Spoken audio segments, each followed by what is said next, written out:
I have to ask, is this shock and awe? You're not seeing it.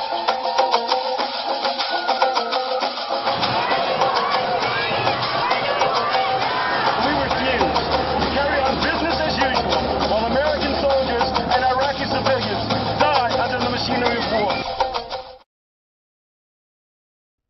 In the last 10 years of unbridled corporate globalization, the world's total income has increased by an average of 2.5% a year. And yet, the number of poor in the world has increased by 100 million. Of the top 100 biggest economies, 51 are corporations, not countries. The top 1% of the world has the same combined income as the bottom 57%, and that disparity is growing. And now, under the spreading canopy of the war against terror, this process is being hustled along. The men in suits are in an unseemly hurry. While bombs rain down on us and cruise missiles skid across the skies, while nuclear weapons are stockpiled to make the world a safer place. Contracts are being signed, patents are being registered, oil pipelines are being laid, natural resources are being plundered, water is being privatized, and democracies are being undermined. A key element of the U.S. grand strategy today is to obtain further penetration, further control, and further exploitation of the third world. I call it globalization at gunpoint.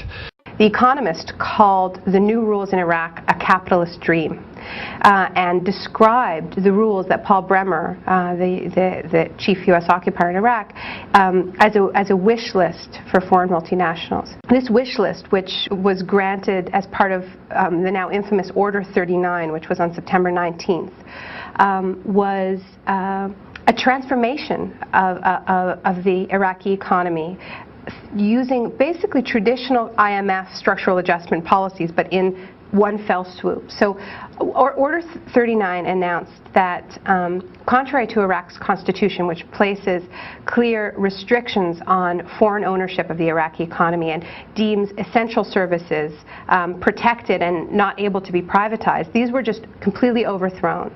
And 200 Iraqi state firms were put up for privatization. This means giving the United States greater access to markets, labor, and resources across the third world. This is explicitly spelled out in the Bush September 2002 National Security Strategy, which calls for spreading free trade and free markets across the globe. And of course, this is code for the freedom of U.S. capital in particular to exploit those countries and region. They have been trying to put it into effect in Iraq.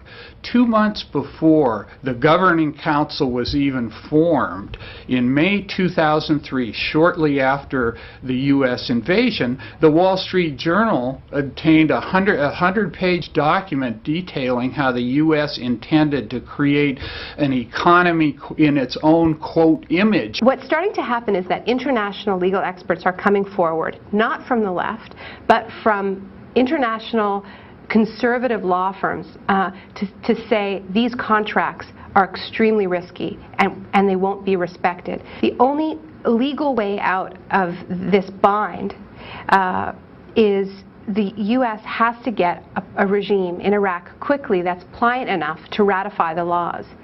That's the only way that they can make them legal. It is illegal, and Paul Bremer has gone on record since September of last year as telling us he wants to restructure Iraqi economy. He's not mincing his words on that.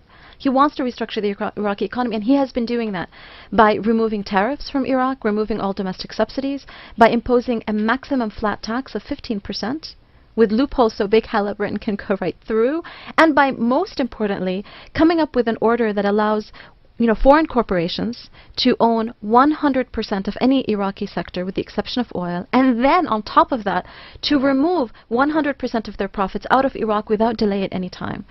And these laws have been reimposed, this year, 2004. It's not simply laws that were passed in 2003.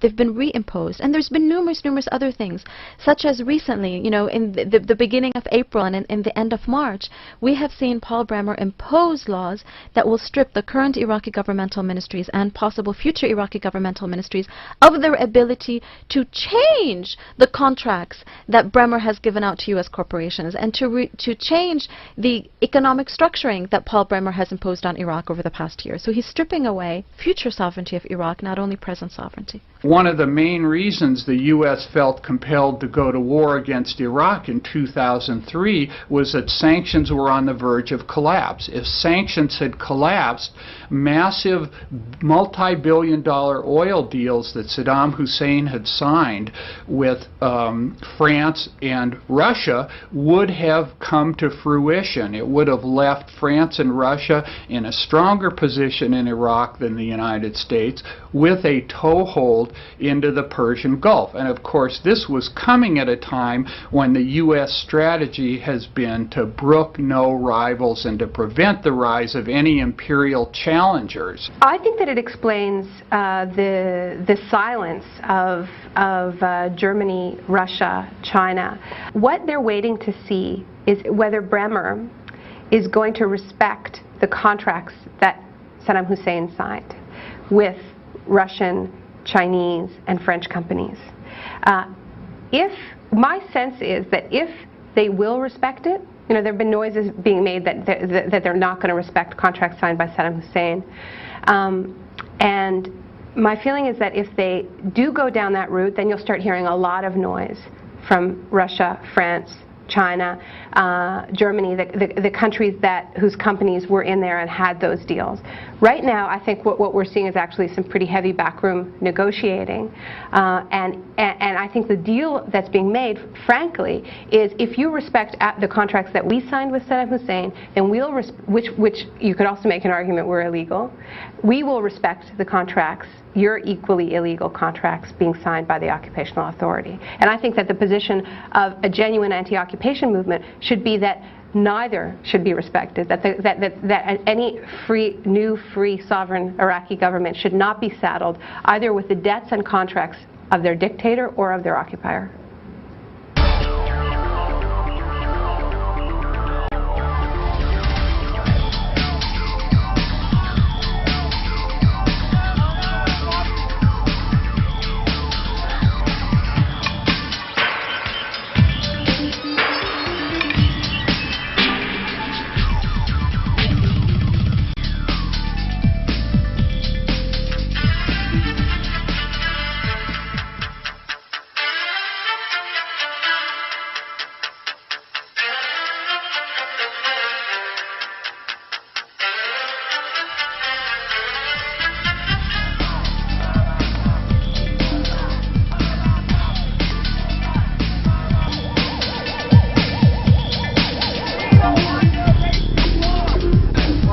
Today with George Bush Sr. And George Bush Sr. is he's a consultant for the Carlyle Group.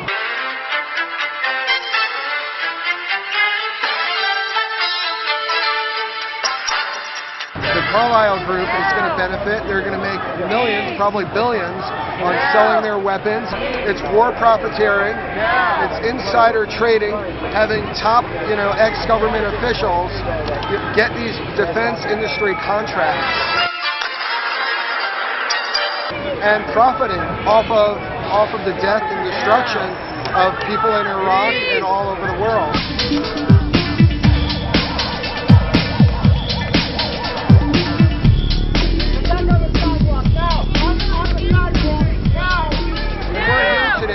Because we're putting out a message to all war profiteers. If you think you're going to make profits off the death of the Iraqi people, whether it's the Carlyle Group, Halliburton,